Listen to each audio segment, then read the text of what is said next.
Le Coran évoque l'adoration quotidienne des oiseaux à travers les versets suivants. « N'as-tu pas vu que tous ceux qui sont dans les cieux et sur la terre glorifient Allah, ainsi que les oiseaux déployant leurs ailes? Chacun connaît sa prière et sa glorification. Et Allah sait parfaitement ce qu'ils font. » Sourate An-Nur, verset 41. Et encore, « Sois patient face à leurs paroles et évoque notre serviteur David, doué de force. Il était plein de repentir.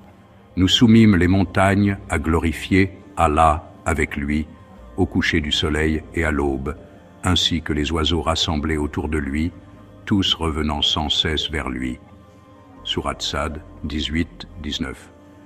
Dans un autre verset, Allah a dit « Nous soumîmes les montagnes et les oiseaux à glorifier Allah avec David. » Sourate Al-Anbiya, verset 79. Le prophète Muhammad, paix et salut sur lui, a également mentionné « La prière la plus aimée d'Allah est celle de David.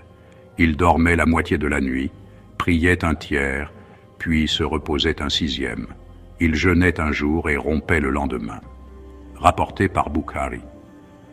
Le prophète Muhammad a dit « N'insultez pas le coq car il réveille pour la prière. » Rapporté par Abu Daoud. D'abord, envoyez des prières sur le prophète Muhammad en commentaire. Les versets montrent que les oiseaux n'adorent pas de manière isolée, mais collective. Ils ont accompagné les prophètes comme David et Salomon dans leurs louanges au même moment ritualisé.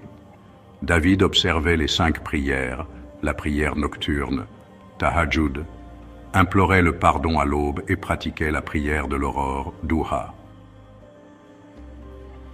Bien que nous n'ayons pas étudié scientifiquement leur adoration, nos observations révèlent un rythme fascinant. Les oiseaux commencent leur chant 15 à 25 minutes avant l'aube, avant le lever du soleil, à l'aurore, et se font à nouveau entendre à l'Asr, l'après-midi. Leur mélodie épouse étrangement les temps sacrés de la prière islamique. La synchronisation des oiseaux avec les moments de prière interroge.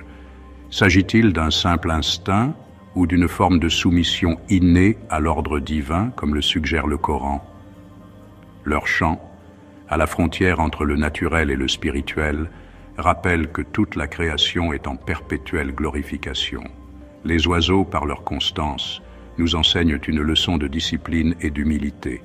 Ils ne négligent jamais leur prière, alors que nous, humains, peinons parfois à préserver la nôtre. Et si nous apprenions à écouter le silence parlant de la nature? Les oiseaux, par leurs hymnes quotidiens, sont des rappels vivants de la beauté de l'adoration. Leur harmonie avec les cycles du jour n'est pas un hasard, mais un signe pour ceux qui réfléchissent.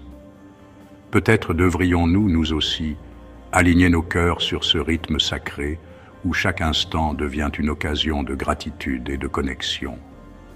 La prochaine fois qu'un chant d'oiseau perce le matin, souvenez-vous, il ne réveille pas seulement l'aube, il réveille aussi l'âme. Si cette histoire vous a touché, rejoignez-nous pour découvrir d'autres récits inspirants. Assalamu alaikum wa rahmatullahi wa barakatuh. Que la paix soit sur vous.